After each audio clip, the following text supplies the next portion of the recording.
Meron ho tayong, ano dito, eto. Nalilito ako do'n sa ano, sa setup ko ngayon. Kasi inayos ko, inayos ko yung computer ko para hindi ako palingon ng gano'n. Oh, eto mga kababayan. Sabi ko ho sa inyo, mga boss, chief, amo, sir, ako ho, hindi ako boboto straight ng alyansa. Siguro boboto lang ho ako diyan, 5. Pinakamadami na ho yung 6, no?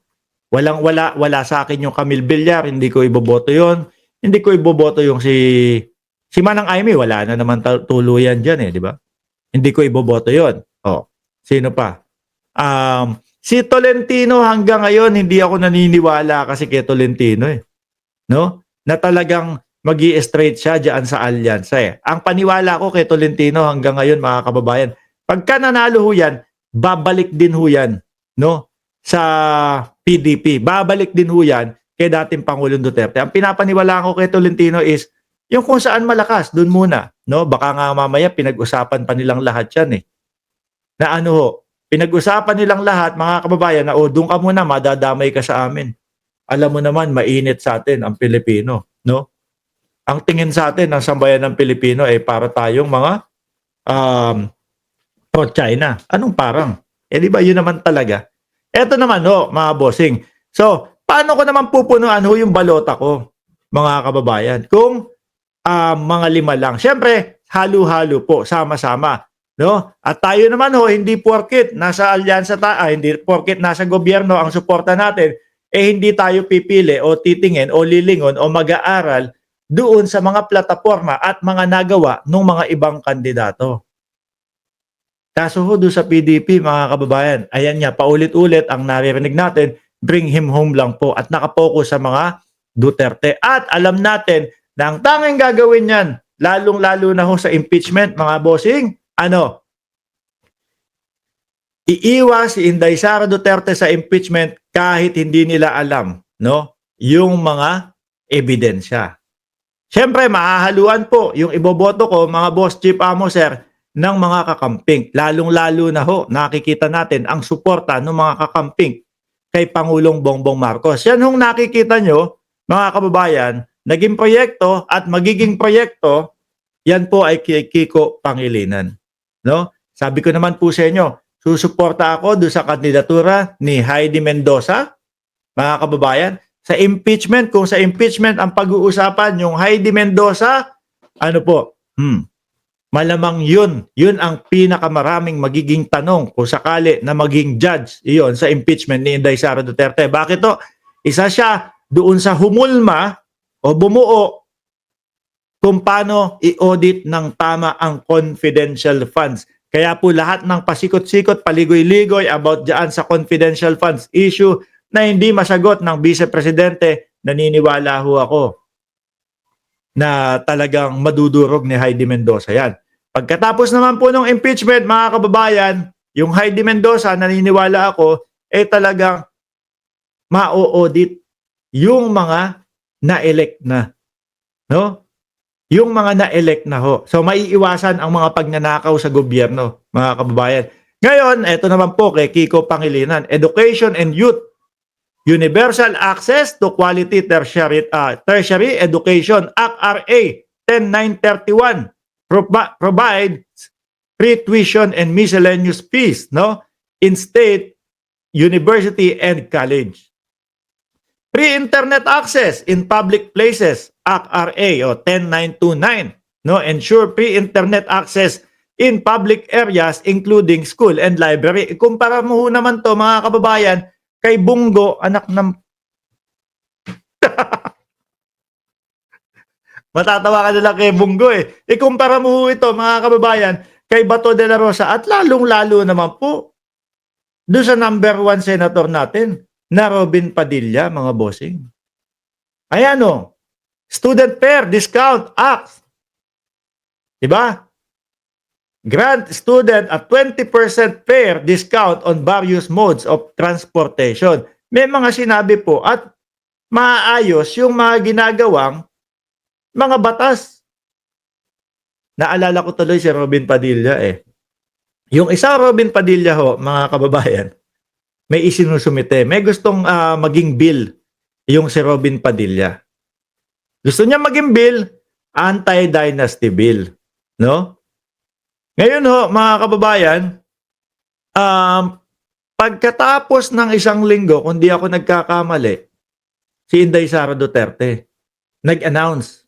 Ang sabi ni Inday Sara Duterte, posibleng tatlong Duterte ang tumakbo sa pagkasenador. Ang una-una natuwa, mga kababayan, si Robin Padilla. Si Robin Padilla, no? Yung gusto niya isulong na bill, parang gusto niya sabihin, walang kwenta yan, yung sinusulong kong bill. Kontrang-kontra ho doon sa gusto niyang isulong na bill, mga kababayan.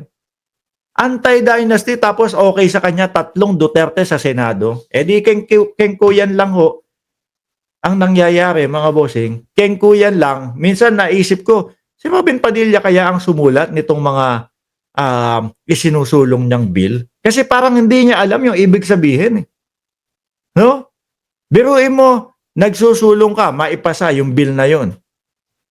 Pagkatapos kukontrahin mo, dahil tatlong Duterte ang tatakbo sa Senado. Kawawa ho, mga kababayan. At nung election po, 2022, yan ang number 1 senator ng Pilipinas, Robin Padilla, mga kababayan. Sabi ni Purple Heart, binoto ko si Heidi Mendoza, si Gamboa at Kiko. Ayan. Sila dinagdag ko sa ibang pinili ko sa alyansa, basta zero vote PDP. Kasi ho yung 66 na kumakandidato ho, mga kababayan, talaga namang pag sinala mo, mas maigi po yung mga kakamping na mahalo kaysa doon sa mga PDP na nandoon, mga bossing. Sabi ni Rosalyn Kasuga, Kiko Pangilinan, boboto ng family namin. Yan, Lodi Mark. No? Sabi ni Emmy Arboleda, gusto ni Robin Mary Jane at cable car. Gaano kataas kaya yung cable car na ilalagay na yon, no? Lalong-lalo na sa EDSA.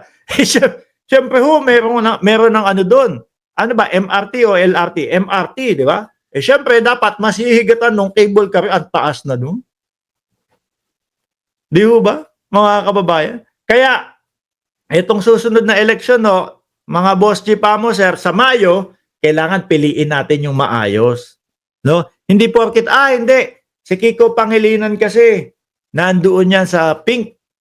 No? Si Kiko Pangilinan kasi, tsaka si Heidi Mendoza, nandoon yan. Nakita nyo naman po ang suporta ng mga kakamping ngayon kay Pangulong Bongbong Marcos. So dapat parehas tayo nung ganun. Dahil ako ho, naniniwala na yan pong mga opposition, ang hangad din po niyang mga yan, umunlad ang ating bayan. Kaya lang, meron silang ibang way na gustong mangyari. Pero kapag ka natapat naman po, mga boss Chief Amo, sir, natapat na parehas sila ng way na gustong tahakin, tingnan nyo po, sinusuportahan nila si Pangulong Bongbong Marcos. Kaya nga ho, di ba, ang daming nag-init na mga DDS, ang daming nag-init ang ulo ng mga DDS nung nakita na si Kiko Pangilinan, Sharon Cuneta, First Lady Liza Marcos at si Pangulong Bongbong Marcos magkakasama. Bakit to? Ba't iinit ulo nila? Kasi sabi sila ng sabi, lumalakas kaming mga DDS, lumalakas kami na mga sumusuporta kay dating Pangulong Duterte. Tapos, ang makikita natin sa EDSA nila, iilan lang. Yung kay Harry Roque, anak ng tinapa, 30. 30 yung sumama kay Harry Roque doon, hindi pa sabay-sabay magsalita. Di ba? Ang laban ng kasamaan ay laban ng kadiliman o vice versa.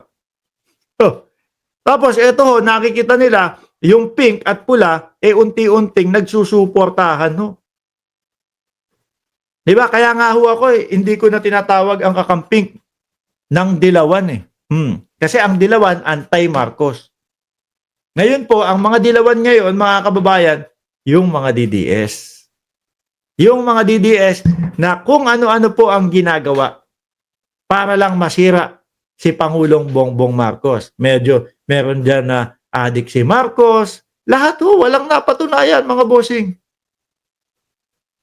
Lahat ho, puro soplak lang ho sila, mga kababayan, nakakahiya.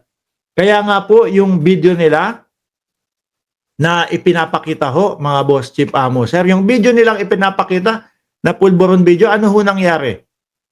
Wala. Hindi na ho nila pinag-uusapan, mga kababayan. Bakit? Kasi halatang peke, halatang ano lang, kumbaga pamumulitika lang ho. Miski ho sila, hininto na nila yung pag-uusap-usap nila doon, mga bossing. Di ba? O ngayon,